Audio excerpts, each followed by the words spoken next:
Hi everyone, welcome once again to another exciting episode of the program Shagalinku TV. My name is Ambassador Emmanuel Gabari, and it's good to have you here again. This is the Tuesday's edition of the program, and thanks to everyone who's been joining us, everyone who's been sending us feedbacks to let us know your comments, your feedbacks, your views, and what you think about previous topics we've discussed. In case you missed anyone at any point, do go to our YouTube page and our Facebook page, and you'll have the full videos of all the episodes, and then you can watch them. And remember to always drop your comments. They're very important to us. On today's episode, we'll be looking at the child welfare. A lot of times we see street children and then we think they are most vulnerable. But sometimes we're also forgetting that even children who live with their parents also live in very harsh conditions. And that's why we're asking today that how can we begin to save the lives of children? How can we begin to cater for their needs? It's worrisome that even as citizens, sometimes we can't afford some of the basics, not to talk about children who depend on their parents for support and all that. We'll be doing a lot to talk about issues affecting children, why some children could be abandoned, what are they doing on the streets, and how we can mop them. Because the truth about life is that if we don't also save these children, they will go on to become a menace in the society, and then we keep revolving and going through societal issues all the time. I have my two guests here who are joining me in the discussions, who will be helping me out to talk about these issues. So ladies and gentlemen, please welcome Dr. Lahcen Labgouri all the way from Morocco and Mr. Egere from Nigeria. It's good to have you, gentlemen. Thank you very much, Mr. Emmanuel. Hi. And thank you for all the people who will be. So let's start with Dr. Lahcen. Yeah. Yes, Mr. Emmanuel. First of all, I would like just to thank everyone who will join us on this webinar, on this so live for our viewers would like program. You to tell us more who Dr. Lahcen Labgouri is, what you do, possibly some of the activities you've also done, if it relates with children or not, but we need to know you better. So please go on and let us know a few more things about you, and then I'll come back. Yeah, my name is Lahcen Labgouri. I'm a research professor. Firstly, I was very strong in the business environment and the consultant, but in the same time, in parallel, I have a school which is already related to the child and to the child's -5 years. And anyway, we as citizens and we as a people around the world, we are looking how we can to protect the rights for not only for the child, for the society, for everyone in our society, and we are looking just to exchange our knowledge and skills which can help us to provide some guidelines for protecting the child. But in regards to my background is related to the business 100%, and also computer science and it's like that. But today we will try to focus more about the child, because before everything, I'm already a dad, and I have my daughter and my sons, and I have also a small business which is related to the child, and I'm looking how we can to protect also my students, because I feel all the time that students like my kids. So how we can transfer this message to everyone in the society, that to deal with a child like kids, to deal with the child with a special type of dealing. It's not only we can deal with you, you are adults and others, but when we deal with child, we have to be more flexible, we have to be more intelligent, and we have to be more accuracy when we talk about with the child. I hope that this webinar on this live program can transfer one of the main important guidance to help parents and to help the people to deal with the child and save and protect the rights of their child.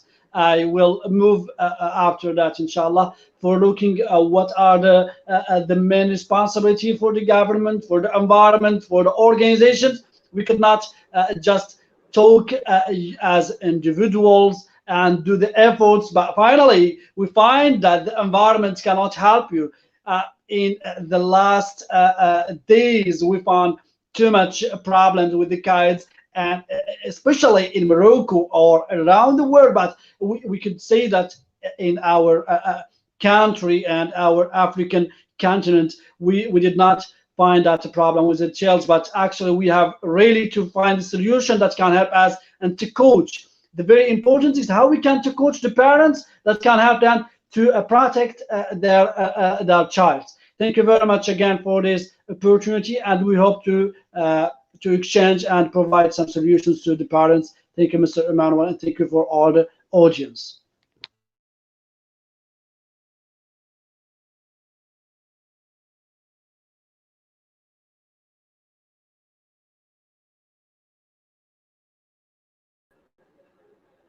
Hello. Hello, Mr. Kema. Yes, Ima. Okay. Thank you for having me on the show. You're welcome. And sorry for the little hitch there. Network seemed a bit crazy, but please, you can go on now. Yeah, I mean, we can always work around that. So thank you, Doctor, for having a space for me also. I'm Kema Egere. I'm here because, not because I'm worthy to talk about children particularly, but because I'm a parent, and I think that a child in our society is very important, and they are pivotal, because everyone once was a child. So I haven't been doing work or jobs or big things around children, but I've been working on with international development since 2006, strengthening citizens' capacity, building networks, working on health issues, water, and I mean governance in general. And you cannot ideally or necessarily isolate children from these mainstreams. So I'm going to be talking about the perspective in my head and as it touches my heart when it has to do with a child, especially an African child, or maybe if you like a Nigerian child. So I hope that this will be interactive. We will learn more from this program, and our viewers and listeners will learn also, and we will try and use this opportunity to plant that seed and begin to work towards it. This is not where the change started. I mean, we've been talking about children for ages. This is just another part of talking about children, another way of saying that we want to belong to that change and want to follow the change and follow to drive the process. Thank you. Thank you very much. Thank you, gentlemen. So I want us to start this discussion this way, because when they talk about saving the children, many people's mindset just tilt towards children roaming the streets and all that. I had a guest here some weeks back, and we were talking about child protection, and he said something very shocking. He said when they talk about child abandonment, that it's not just when a parent or a mother or a father leaves the child, that you can be with your child in the house and still abandon that child when you don't show him or her love, when you don't engage, interact. So you all can be in a room and parents are busy pressing their phones and all that.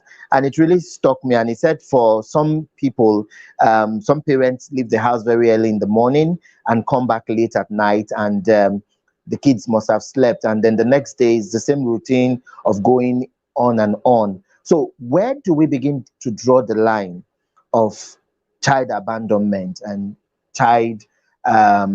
of children not even being taken care of? So before we even come to those kids that are on the streets that may not have parents, or maybe abandoned in the real sense of the word, where do we draw that line from? Let's even start from the home front.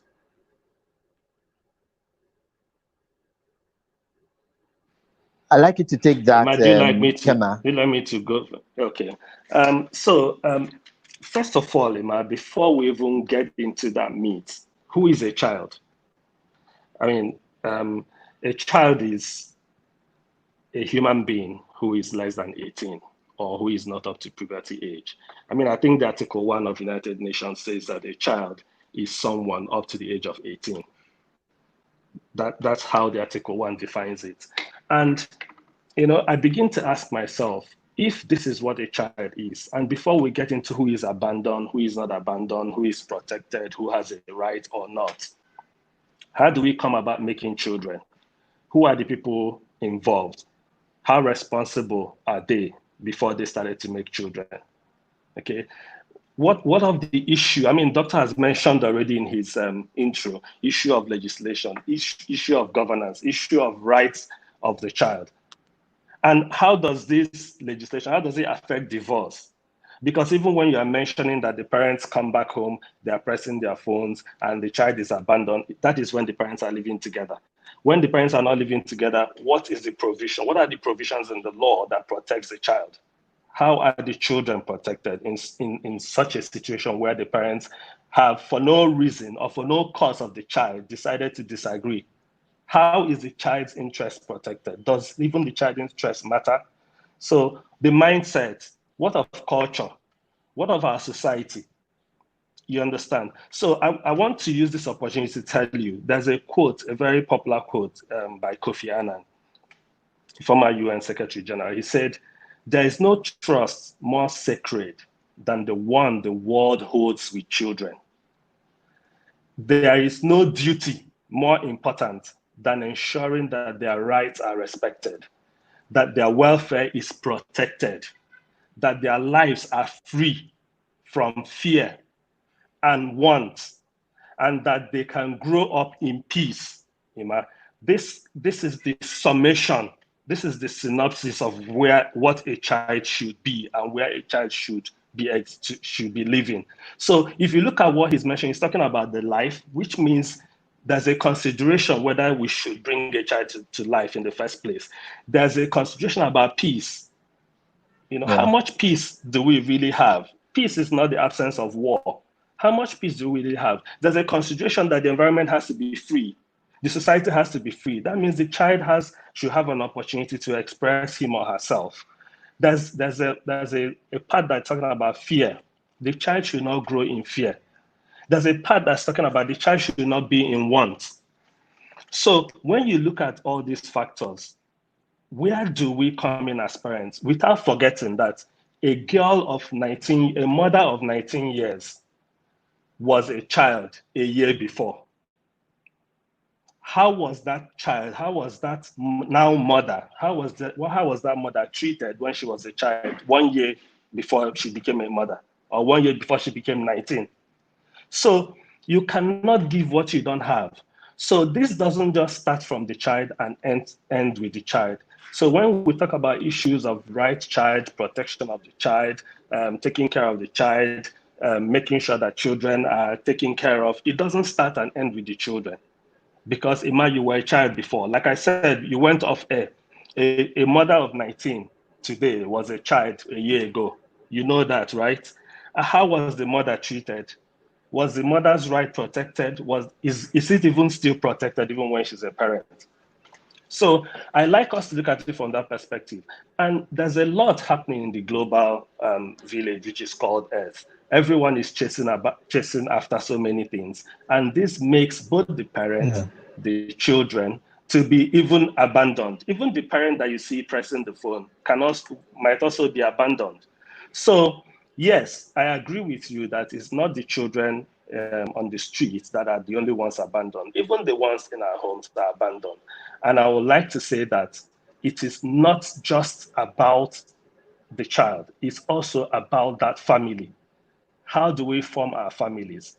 We have cultures that push us into marriage. We have cultures that make a girl child, for instance, think that the only achievement she has in life is to get married to a man that will take care of her, to a man that will start to take care of her problems and feed her, and she will have children. You understand? So that culture is not dead, Emma. It's still happening right now.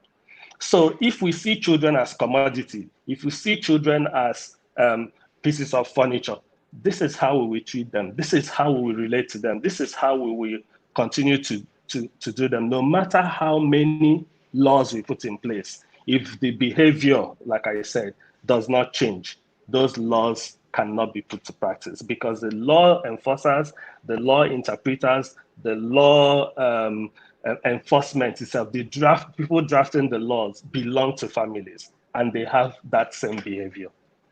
Thank you.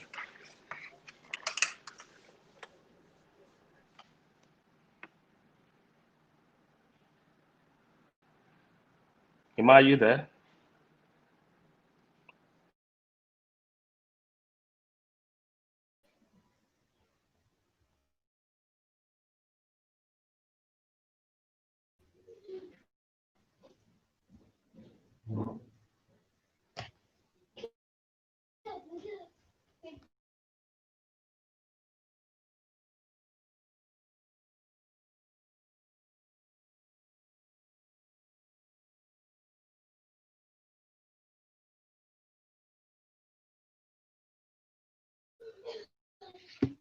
Mr. Kema, I'm 100% with you. I find that maybe Mr. Emmanuel is not on the live. Yeah. I don't know, but just after what you are saying, I'm 100% with you. I'd like just to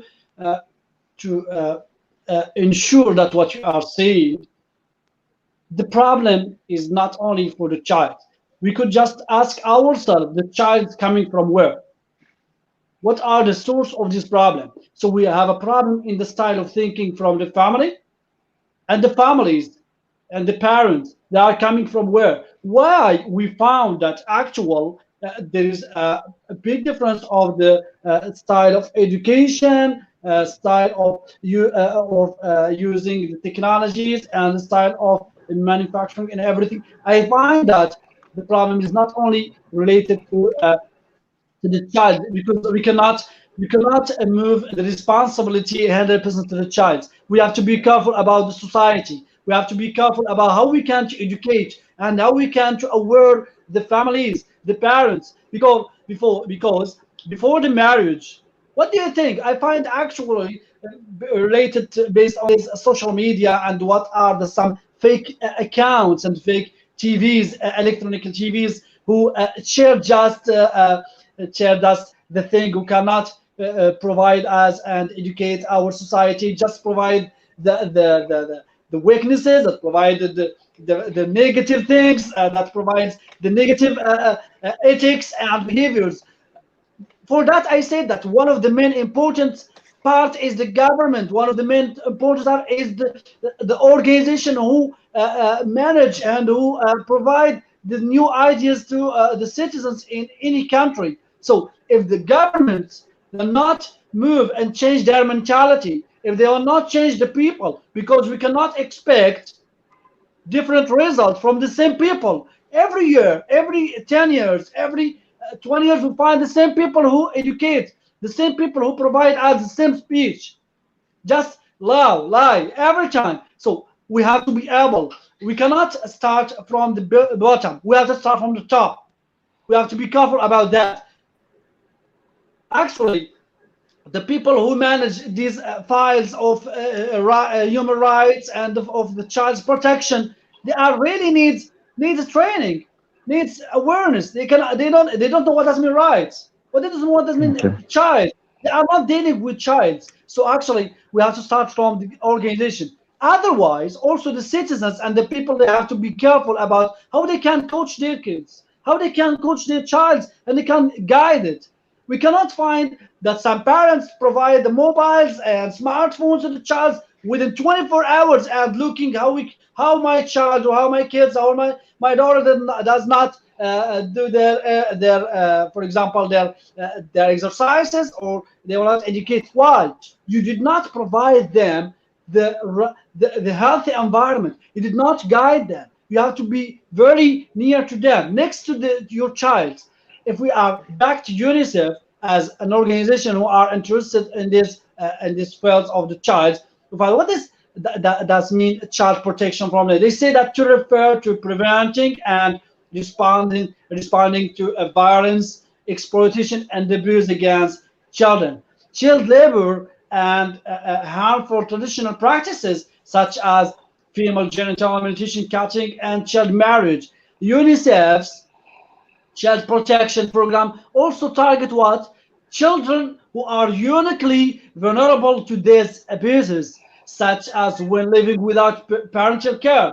But actually, in the world, we have a child who are they have a parent and they have all the conditions to be more productive in the society. But finally, we find that they are using the drugs, and after 8, we can find actually some child's minus 10 years old or 12 years old, they smoke, they're using the drugs, they are harmless in the streets.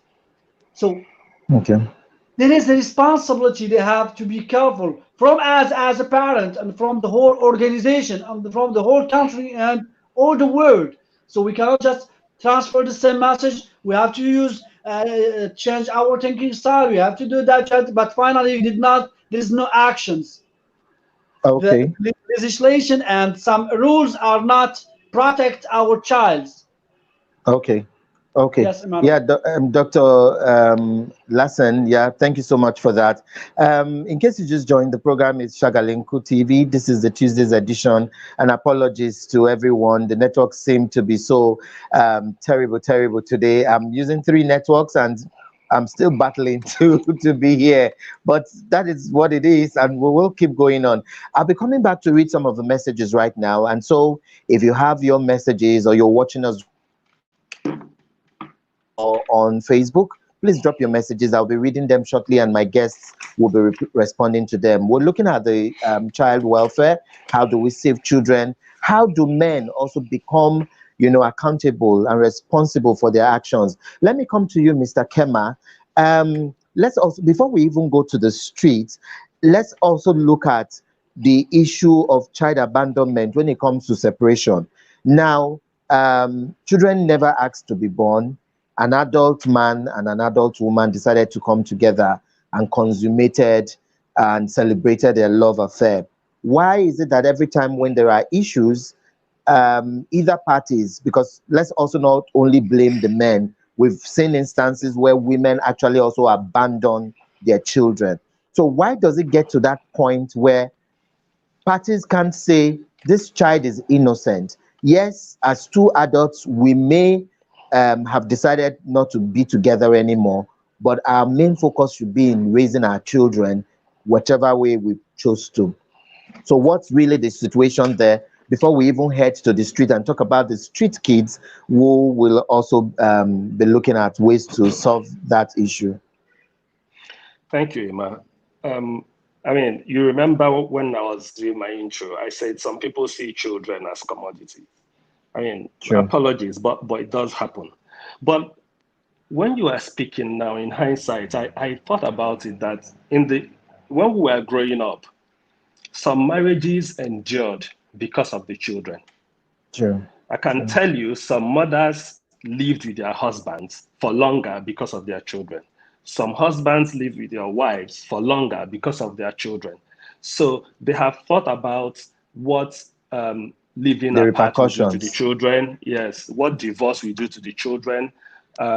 We haven't been that enlightened to be divorced and still be having a remarkably, what's it called? Welfaristic package for children. Exactly. And even so much so that it will be very much we have to sit holistic enough, yeah. And have a conversation discuss about it, over pieces of cake and cups of coffee. It doesn't happen that way. Where I come from, when a man and a woman are disagreeing or are in disagreement, everything falls apart. It's kind of hard. So fast forward to now, people don't even bother to talk about who should take care of the child. So who should take care of the child is now who is more powerful, or who has more is able to play the victim more. Exactly. Who played the victim more. And in that, you will be surprised, maybe not surprised, you will come to realize that the child is not also well represented, because the actual interest of the child, which is to protect the child's right, to protect the to bring up the child in love, to bring up the child in a society devoid of fear and want, is not the issue. The question there will be, I need to have my child. I have seen a situation where a man and a woman are separating, and the man is not working. The man has nothing to do. He lost his job 5 years before the time of this incident, and the woman was working and was having income, but the man wanted the children. There were 3 children. He wanted the children, and his plan was to take them and send them to the village to his mother. So, and because he knows one person, and that person knows another person, and that person knows another person, this was possible for him to do. And as I speak to you, the children are out of school for 2 years as I'm speaking to you.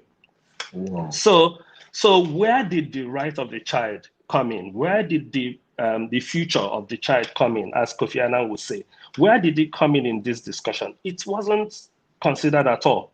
So everybody wants the child, they want to own the child as a matter of commodity, not thinking about the children's future, not thinking about how do I still make sure that this, my child, achieves his optimal or her optimal goal in life.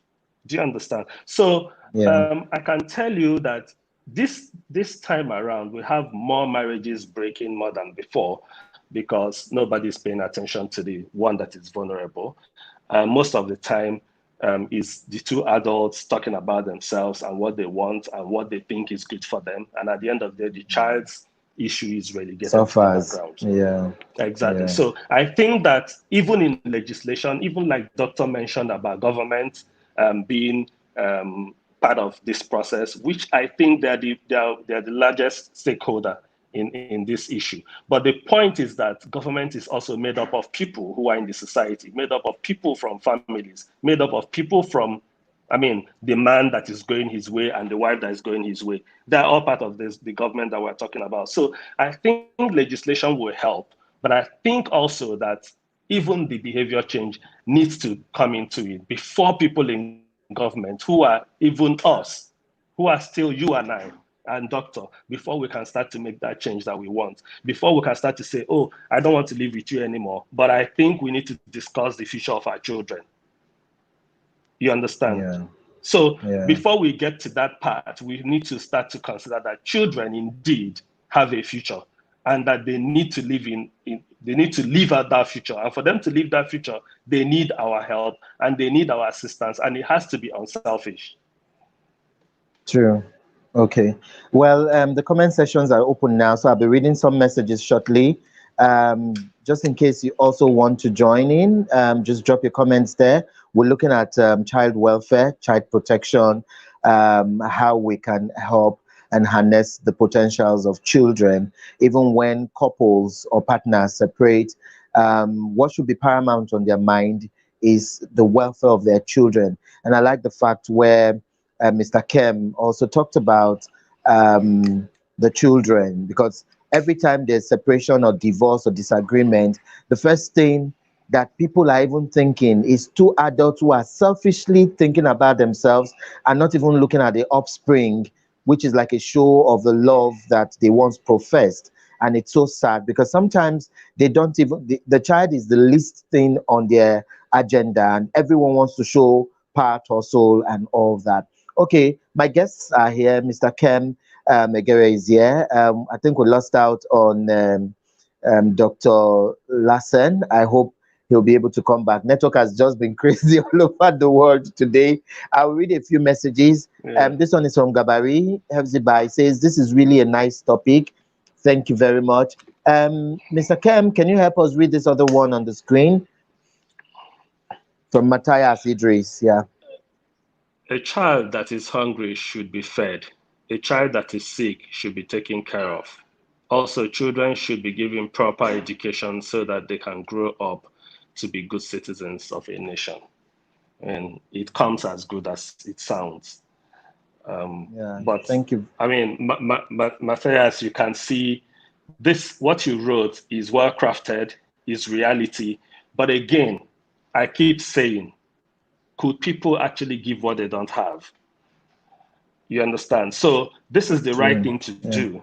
But before you consider the fact that this is the right thing to do, you need to ask yourself, do we actually get ready before we start making children? Do we actually get ready before we get into that union that will produce children to provide for what he is mentioning? Do you understand? So you can't have children and depend on government to give them healthcare, give them education, give them everything that Matthias has mentioned. Do you understand? So where government can provide all of these things, it's wonderful. But we know that there are countries. Okay, for instance, Ima, 2.2 billion children are in the world today. Education. From the statistics I saw. 2 billion of these children are living in developing countries. 2 billion. That they need. Yes, 2 billion out of 2.2 billion children in the world live in the developing world. Yeah. And you know what it means when you talk about developing world. So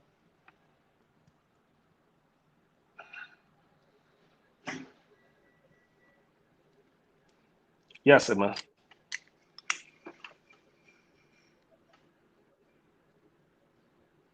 Hey, can you hear?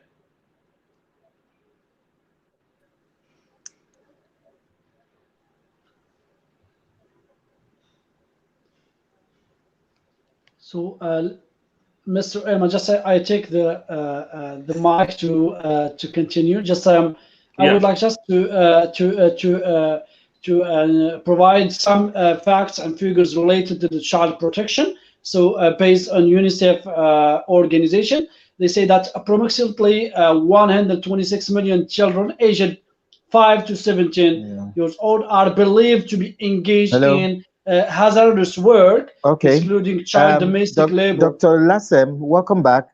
Okay, so I'm going to ask you this, Dr. Lahcen. Let's also look at the psychological impact on all of this on kids. You know, every time I walk the streets and I see, hello, can you hear me? Yeah, I'm with you. We can hear you. Hello, can you hear me? Can you all hear? Yes, yes. Okay.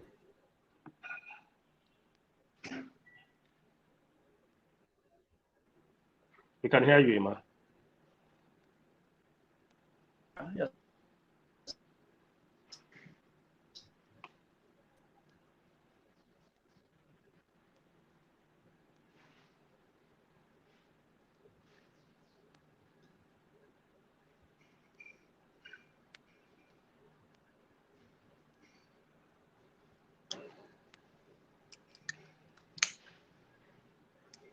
It might seem you have fallen off again. Go on. Yeah, you didn't finish your question with Doctor. Yeah, go on, please, Doctor. I did not receive the full question from you. Could you please repeat the question? Okay.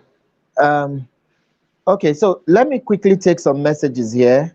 If Dr. Lahcen can see this one.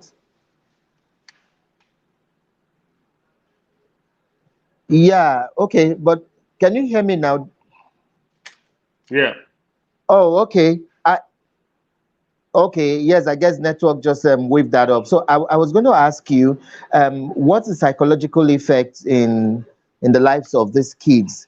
Because even when we look at, you know, sometimes when I go around town and I see some of these kids, I just ask myself what would be in their mind, especially when they see other kids who are privileged, in quotes. You know, some of these kids sleep on the street, they hardly eat, they're exposed to a whole lot of hazards. And take us through some of the psychological and mental effects that this whole thing has on them. Yes, psychological is a very strong impact and very negative impact to the child who, for example, doesn't have homes, who cannot find how they eat or whatever as a needs of. So did you get me, Dr. Lahcen? I receive your question and I'm answering now. I think that you have a problem in the connection, and you hear us later. Hello? Mr. Kema, you are with me? Did you hear Hello? me right? Yeah, I think that's a problem from the Yeah, email. Mr. Kema, can you hear me? Yeah, we can both hear you, and Doctor is already answering your questions. Yeah. Hello? Doctor is answering your questions already. Okay. I'm still trying to, network has been terribly bad today. Apologies once again. And this is the Tuesday's edition of the program Shagalinku TV. And we're looking at child protection, child welfare. Yes. Okay. Okay, please go on. Yeah.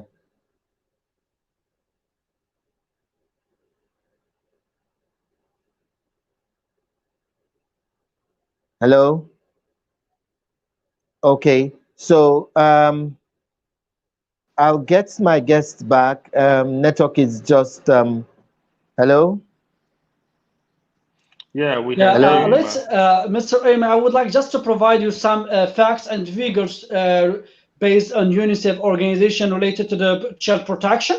As I said, approximately 126 million children aged 5 to 17 years old are believed to be engaged in hazardous work, excluding child domestic labor. Also, more than 1 million children worldwide are detained by law enforcement officials. For that, I would like just to focus more about how we can build a protective environment for children. Building protective environment for children that will help prevent and respond to violence, abuse, and exploitation involves 8 essential components: strengthening government commitment and capacity, and to fulfill children's right protection, promoting the establishment and enforcement of adequate legislation, and addressing harmful attitudes, customs, and practices. We have ready to transfer the best practices to our children. We have to provide them how they can, for example, deal with the others, how we can deal with adults, how we can deal with girls or boys, or anyway, adults or small. And this is, as I said, the source of protection the child is coming from the family. So there is a very important roles and responsibilities from the parents, from the mom and dad. They were not only passing all the time for losing time. We have to pass the time to funny and to exchange with my child and to transfer my messages to my child. And at the same time, I have to coach and guide them, and they have to be careful to provide them the best practices to deal with others, especially in the street. Actually, we cannot let our kids or our child in the street. We find that they can bring a negative practices and negative ethics and negative words, speeches, because our streets are not secured, from the people who are adults, are not secured from the organization who are responsible for save the security and the street and out of the homes. So to build a protective environment, there is a commitment from the government and capacity. Also, establishment must be promote and enforce the adequate legislation and addressing harmful attitudes and customs and practices. Also, we have to encourage open discussion of child protection issues that include media and civil partners. Civil society, they will not do their efforts. Our media, no, they will not talk about the child protection. They will not transfer the messages which is help our child and help the families to be aware to manage this file. It's not easy when we talk about a child of 5 or 6 years. After 10 years or 20 years, there will be the males and the ladies who will lead this society or this country or whatever. So the media, no, I don't know if there is there is not no control from the supervisors, the organizations who supervise the media around the world, and especially in Africa. If we back to the media just to find us a funny, just a joking, we did not pass messages, we did not educate people. This is one of the commitment must be careful about it from the government. Also, developing children's life skills, knowledge, and participation. This is the role of the schools. The schools now are just looking for money, are not looking for education to provide best practices, providing the knowledge, the right knowledge. Knowledge, it's not with the quantity. We did not provide a quantity of the knowledge, not now. And we did not just providing a knowledge without let our child can transfer their knowledge as a skills, and must be attitude with their parents and with their cousins and with their family and with their environments. Also, we have to build the capacity of families and communities and providing essential services for prevention, recovery, and reintegration. We, as you said, we have a child in the street, homeless. They didn't have the homes. They didn't have to aid. They cannot aid. They didn't have enough to just satisfy the limit or the minimum needs of the life. So how we can manage this file very easy, and we did not be careful about that. So this is, as I said, we have to monitor and control and prepare the infrastructure for our child, for our families, also the parents. They have to be careful about that. They have to be more interesting to their child. As you said, Mr. Kema, that we find that conflict between mom and dad, and they didn't care about the impact and the reaction from the child. They didn't care if they will be divorced. They will be divorced. They will not save the same environment or the same healthy environment for their child. This is not a small thing. This is not something not interested. This is a big deal, and we have to be careful about that. Thank you very much, Mr. Ema. Okay. Okay. Yeah. Thank you so much. Thank you, gentlemen. It's been it's really been going on well, and yes, you want to say something, Kema? Yeah, I'm saying that you kept dropping off and coming back. I think Doctor has made a very important point about the way the people who want to help us to get into this protecting of child rights, the way and manner in which they are doing it, and our responses and the support from government. And for me, I will leave that part to Doctor, but I want to be talking every time I speak. I want to talk about the family. You understand? For instance, I'll give you an example. I was born in the 70s. All of the time I was growing up, I mean, I love my parents, they are still alive, but all of the time I was growing up, I never, ever, ever had my parents apologize for any wrong thing they did. I mean, this is just an example. So if your parents do something wrong that affects the family, even when they realize that, oh, this is wrong, they're not going to say, oh, I'm sorry for doing this. So you just have to assume that they are sorry. Do you understand? But I have children, I'm right? sorry. Yeah. If I don't say I'm sorry, they're going to demand it. They're going to say, Dad, you didn't say you're sorry. You're supposed to apologize. You understand? So even the child that you're trying to protect is trying to protect him or herself also, because they are learning. These things are up in the air. One thing about change is that when change comes, you either jump in or you are out. It takes everything on the way and going. But where my point still hinges on is the fact that we don't only need, portfolio carriers, people floating NGOs here and there, going about talking about children and putting up statistics everywhere.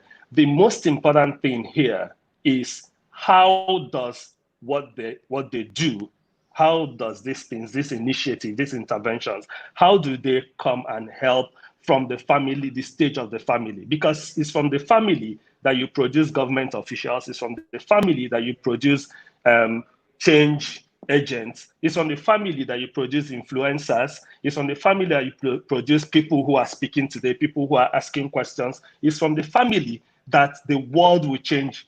The change that we desire for the child will come from.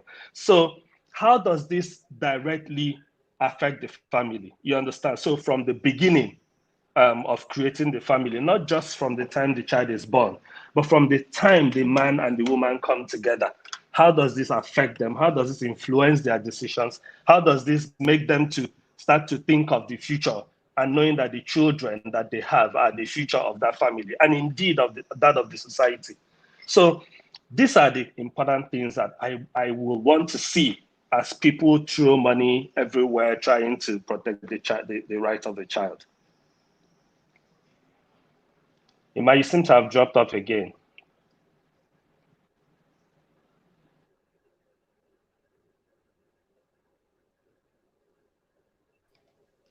Thank you, Mr. Kema. I think the same problem now from. Okay. From Emma's end. Emma, you are back. Thank you very much. Yeah, I can hear you. Thank you very much, Mr. Kema. Are you there? Yeah.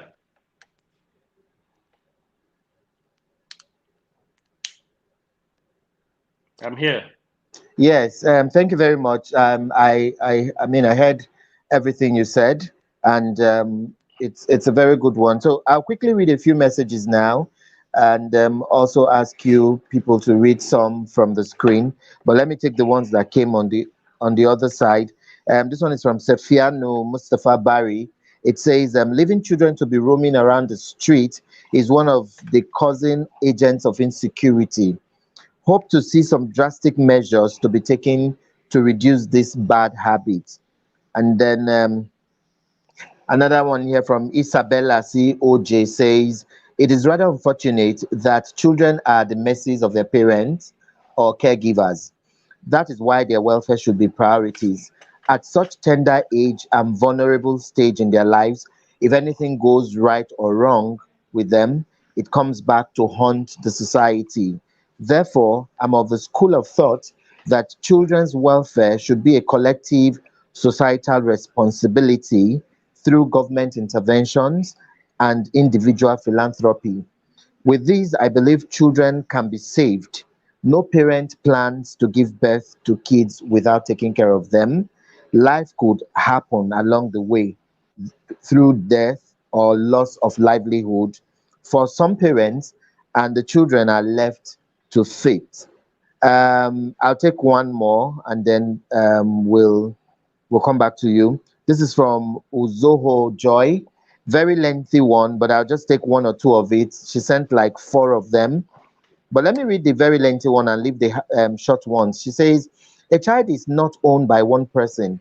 Every child you train is a seed you have sown that will reap tomorrow, my opinion. If you find any abandoned child, support, provide, and care for them. We start public service where we have volunteers for education, caregivers, etc. We go to schools, streets, villages, and churches, provide them with these offers.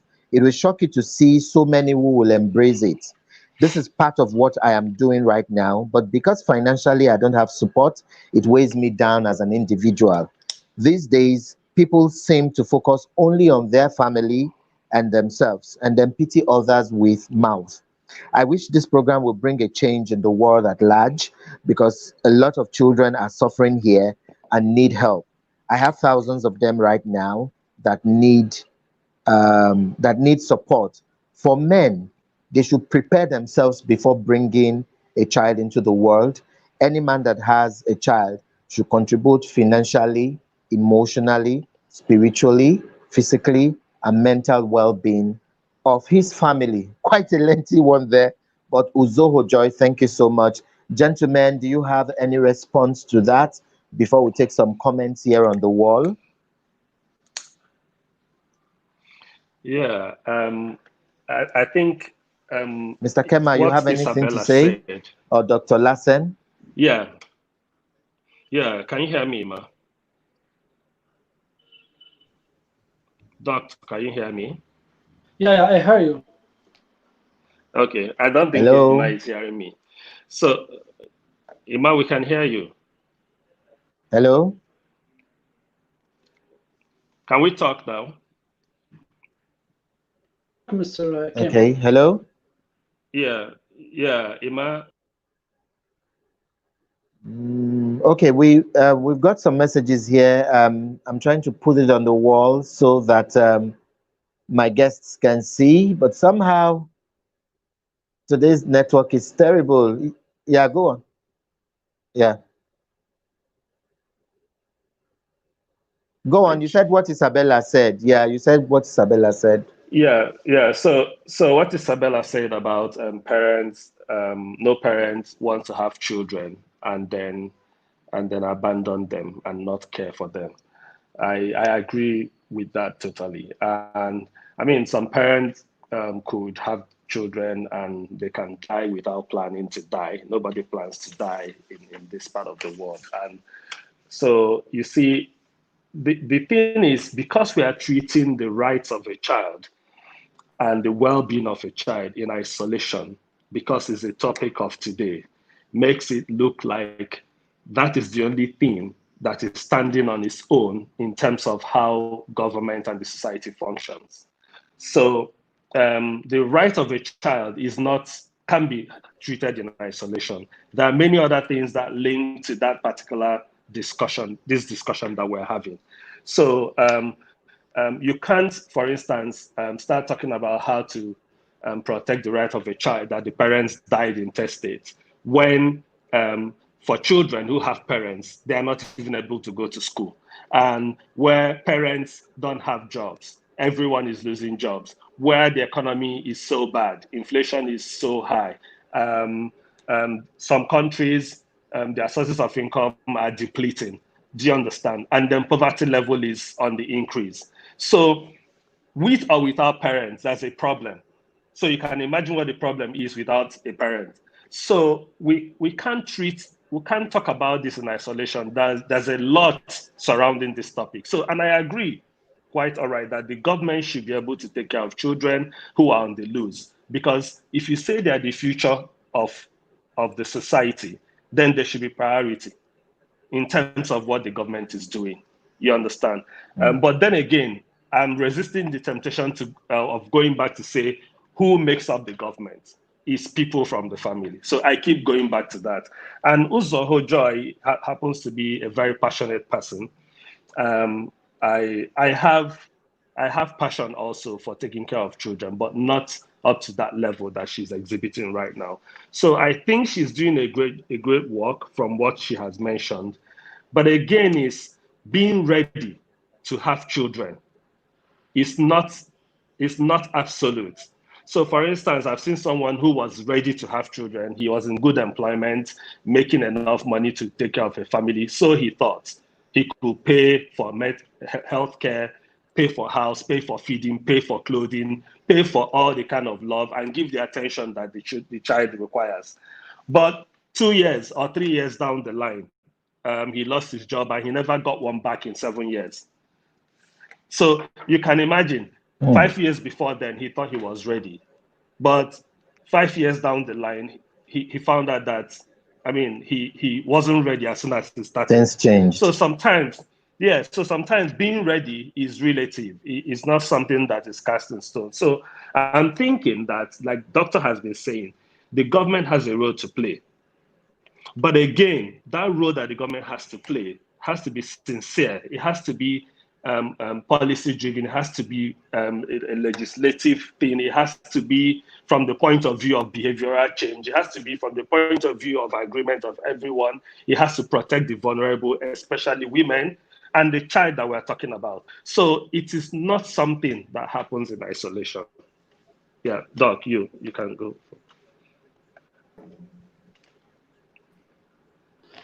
Thank Yes, you, Mr. Kema. Mr. Ema, just I would like to take the mic now. I would like just to give you an example. If really we have a safe family, everything is okay, there is no divorced parents, and we have our child. But when we send our child to the school, for example, and we try to save all the environment from our child, we discover sometimes that our child And in the school, they receive violence, sexual violence, or emotional violence, or physical violence from their teachers. If we have, by the way, this is a reality. And there's too much child around the world, they receive, they affect the same violence, sexual violence, and physical or emotional violence from their teacher or from one of the employees in the schools. How we can explain that? The family, it's okay. We save all the target for our child, but finally in the school, which is must be the example for our child, who found that one of their employees and sometimes teacher who transfer their messages and who try to exchange with their students the noble ideas, he does something wrong, and he does, for example, violence, sexual or on sexual or emotional or physical. How we can explain that? For that, I said one of the main important thing is to change the government control style of thinking, style of managing, style of controlling everything from the government, of the organization who supervise the fields related to the child are not succeed. We find that there are big problems. They cannot know, for example, how we can protect our child, how we can protect our kids at school. The school, this is example. In the example, sometimes we find that we found too much times in some location, which is like a mosque, when our child, for example, try to saving the Quran. This is really something we need more, be more deep thinking about that. It's coming from where? This is a new thing coming from the social media. We found that some people are not using the social media.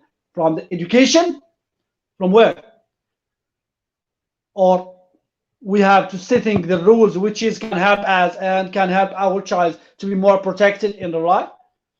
So this is a question, by the way. I'm trying to answer this question from my side. This is our question to you, Mr. Kema. Could you please help me to answer this question? How really school or mosque, which is noble places for our child, and to find that we cannot protect our child there, we cannot save our child there. So I don't know, Mr. Ema is not online with us. I don't know, but Mr. Kema, I will pass to you the mic. Could you please answer this question? Yeah. It dropped off again.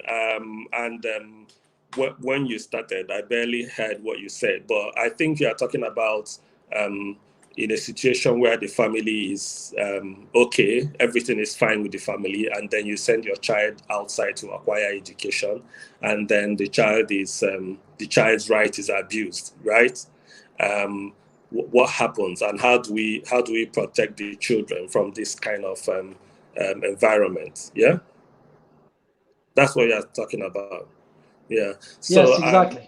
Yeah, I think that brings us back to legislation, and then enforcement, and then these are the things I think that will serve as deterrent, and not forgetting that the teachers, the school workers, the people who work in the academic environment, and even any environment, even the churches, even the mosque, they're a product of a family, and they're a product of a society, and they're a product of a society with or without laws. They're a product of a society where laws are implemented or not implemented. They're a product of a society where there's enforcement or no enforcement.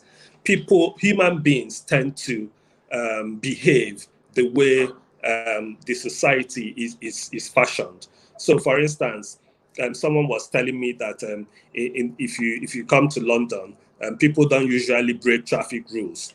I said, but that's not because they are more law abiding. That's not the reason. The reason is because if you break the traffic rules, you'll be caught and you are going to pay. Yeah. And they have already deployed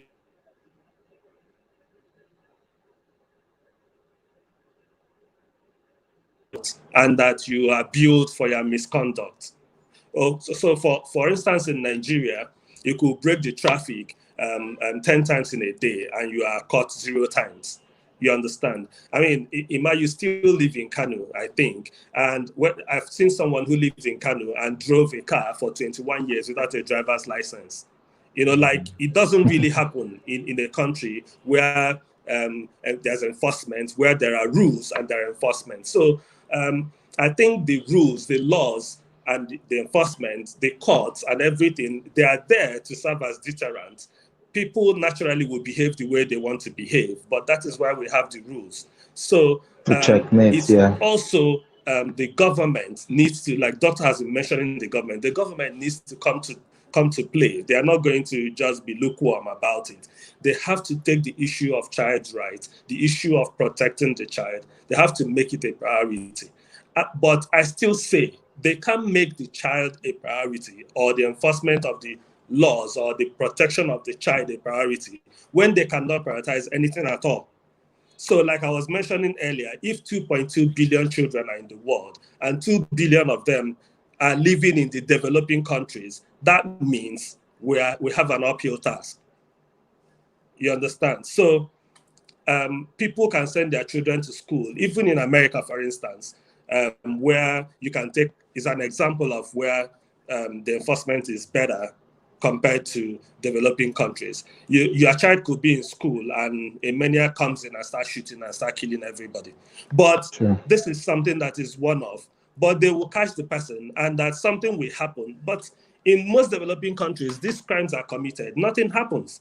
I've seen someone who went to report a rape case, a girl that they went to report a rape case. The police is asking her, what were you doing in the man's house? Is at that the time question? of the day? And what are you wearing? The issue here is there's a crime that's been committed. And in a country like ours, you see someone that has committed a crime, and the next question, Emma, you are used to this, maybe doctor is not. The next question is he a Muslim or a Christian? And the next question is he from the South or from the West? We're talking about criminality. We're not talking about where the person is from.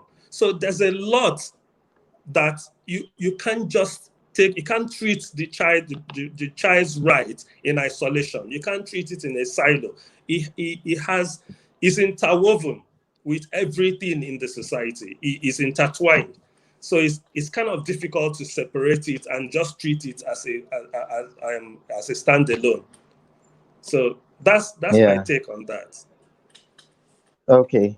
I must apologize to you guys. Network has really been bad, but I will want to plead with you all to let's do this again, maybe next week, so that probably our networks will be good. I have 3 networks, and today the 3 of them are just acting up. But then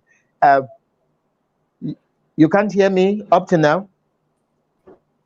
Can you hear me now? Yeah, it's okay. Yeah, we hear you. Yes. Okay. So I am pleading. I said I have 3 networks and they are all acting up today. So I will really plead with you guys that let's do this again, maybe next week. Hopefully that the network will be good. But let me quickly read some of these messages here, and then I'll be asking you all to give us your last words. If you can see this, Mr. Kema, do help us read some of them, and then Doctor will read some more.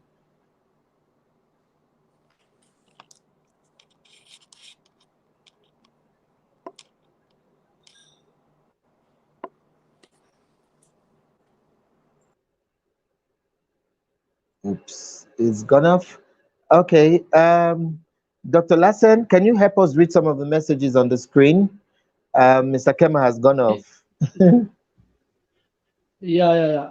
I found this is one comment from Chakir. He said, we hope that there will be an end to paedophiles.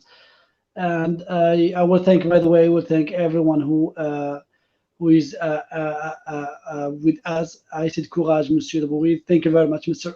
Chakir. And I thank everyone who will be attending with us this webinar. And we hope that it's not enough 1 hour to produce and to provide the most information related to this file, because as I said, there's no boundaries of this file. Also, Mr. Mary came say very important points. Mr. Kema is he followed and he provide some comments based on the Ms. Safaa ABNAOU. She said a very good initiative, an important topic in this in those time of crisis. Yeah.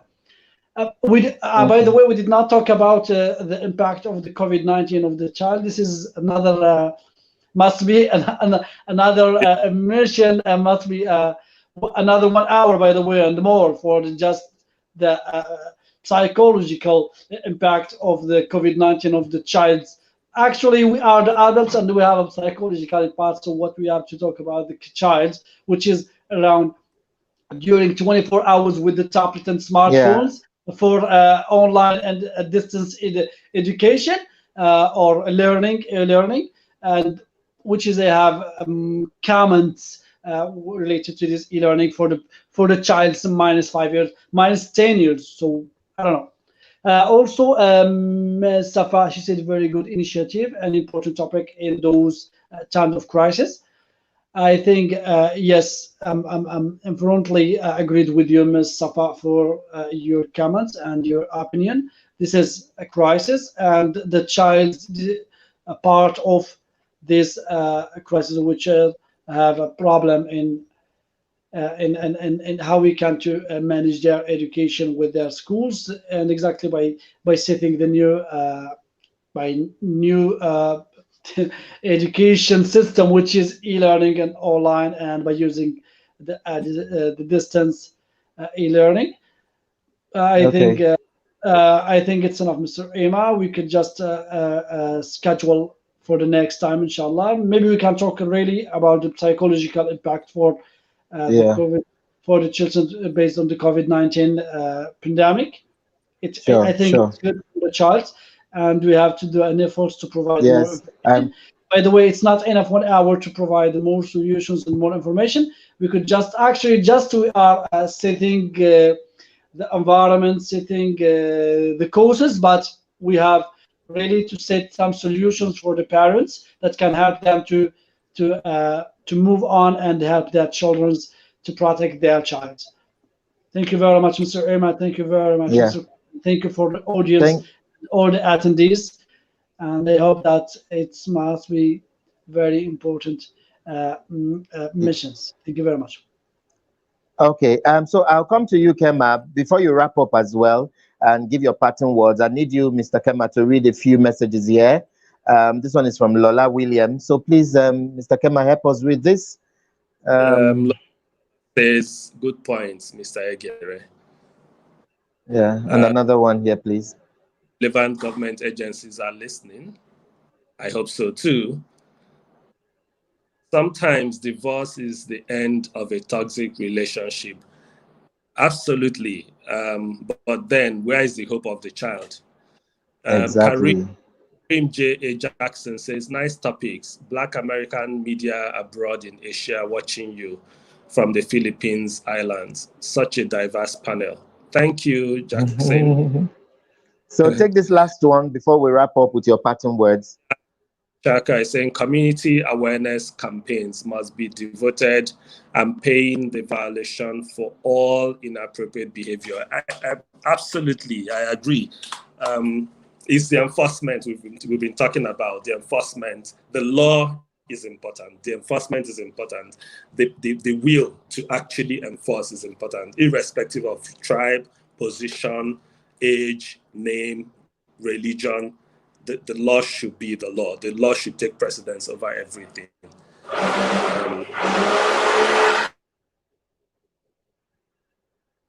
Okay. So your parting words, Mr. Kema, your final words to everyone. Yeah, I'm very happy to have been on this program, Emma, and I can assure you that I'm always available. Like I said, I'm not speaking as an expert, but I'm speaking as a passionate father, Nigerian, and I'm speaking as someone who was a child before. And I think that somehow I have a feeling that people must have listened to this and they will have the opportunity to take this up. It's not for I and Doctor to save the child. It's a collective effort. It's a collective decision. It's a collective behavior. Right? Yeah. Own it, and we have to employ it. Thank you. Thank you very much. Okay, I want to thank everyone who joined us. Apologies to my guests and apologies to everyone here. Sometimes you never can really tell with the networks. When they just wake up to be crazy, they will do what they want to do. But yeah, it is what it is. We still had to pull through the program.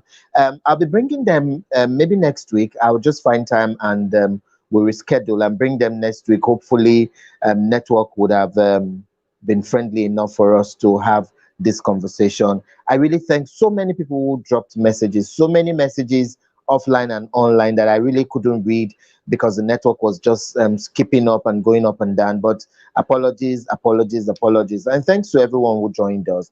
But remember, if you're a parent, no matter the loggerheads you have with your partner, please remember the fruit of your labor and the fruit of your love. Remember that when two elephants fight, the grass always suffer, and the child is paramount in every situation. I want to thank everyone once again. Like I said, let's do it again on Saturday, the Saturday's edition, and don't forget to also join our conversation, like our Facebook page, like our YouTube, and subscribe so that every time we come on, you get a notification and all that. Well, we apologize once again for all that. But then we hope that next episode will be better. And then I'll bring my guests once again to maybe we touch on a few of that. And then, like Dr. Lahcen said, we'll look at the impact of COVID on children as they are most likely the most vulnerable as well. My name is Ambassador Emmanuel Gabari, urging you to have a beautiful Tuesday and enjoy the rest of your week. And God bless you all. And bye-bye.